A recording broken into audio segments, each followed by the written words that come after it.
بسم اللہ الرحمن الرحیم۔ اپنا اسلامک اسٹوڈیو میں خوش آمدید ناظرین۔ انتہائی حیرت انگیز ایمان افروز واقعہ۔ معزز ناظرین، آپ سے درخواست ہے کہ مکمل ویڈیو دیکھنے سے قبل آپ ہمارے چینل کو سبسکرائب کر دیں۔ معزز ناظرین، حضرت سیدنا زید بن اسلم رضی اللہ تعالی عنہ فرماتے ہیں، میرے والد نے بتایا کہ ایک مرتبہ حضرت عمر بن خطاب رضی اللہ تعالی عنہ لوگوں کے درمیان جلوہ فرما تھے کہ اچانک ہمارے قریب سے ایک شخص گزرا جس نے اپنے بچے کو کندھوں پر بٹھا رکھا تھا۔ حضرت عمر بن خطاب رضی اللہ تعالی عنہ نے جب ان باپ بیٹے کو دیکھا تو فرمایا، جتنی مشابہت ان دونوں میں پائی جا رہی ہے، میں نے آج تک ایسی مشابہت اور کسی میں نہیں دیکھی۔ یہ سن کر اس شخص نے عرض کی، اے امیر المومنین، میرے اس بچے کا واقعہ بہت عجیب و غریب ہے۔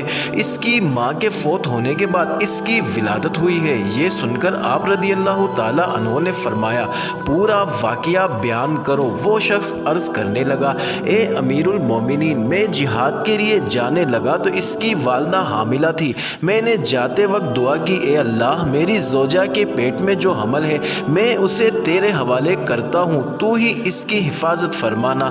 یہ دعا کر کے میں جہاد کے لیے روانہ ہو گیا۔ جب میں واپس آیا تو مجھے بتایا گیا کہ میری زوجہ کا انتقال ہو گیا ہے۔ مجھے بہت افسوس ہوا۔ ایک رات میں نے اپنے چچا زاد بھائی سے کہا، مجھے میری بیوی کی قبر پر لے چلو۔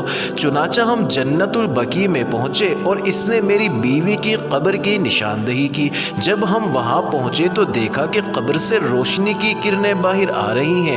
میں نے اپنے چچا زاد بھائی سے کہا، یہ روشنی کیسی ہے؟ اس نے جواب دیا، اس قبر سے ہر رات اسی طرح روشنی ظاہر ہوتی ہے، نہ جانے اس میں کیا راز ہے۔ جب میں نے یہ سنا تو ارادہ کیا کہ میں ضرور اس قبر کو کھود کر دیکھوں گا۔ چنانچہ میں نے پھاوڑا منگوایا۔ ابھی قبر کھودنے کا ارادہ ہی کیا تھا کہ قبر خود بخود کھل گئی۔ جب میں نے اس میں جھانکا تو اللہ تعالیٰ کی قدرت کا کرشمہ نظر آیا کہ یہ میرا بچہ اپنی ماں کی گود میں بیٹھا کھیل رہا تھا۔ جب میں قبر میں اترا تو کسی ندا دینے والے نے ندا دی، تو نے جو امانت اللہ کے پاس رکھی تھی وہ تجھے واپس کی جاتی ہے، جا اپنے بچے کو لے جا۔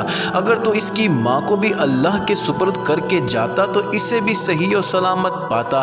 پس میں نے اپنے بچے کو اٹھایا اور قبر سے باہر نکالا۔ جیسے ہی میں قبر سے باہر نکلا، قبر پہلے کی طرح دوبارہ بند ہو گئی۔ معزز ناظرین، صحابی رسول صلی اللہ علیہ وسلم نے اپنا بیٹا اللہ کے سپرد کیا تو اللہ تعالیٰ نے اسے قبر میں بھی زندہ رکھا۔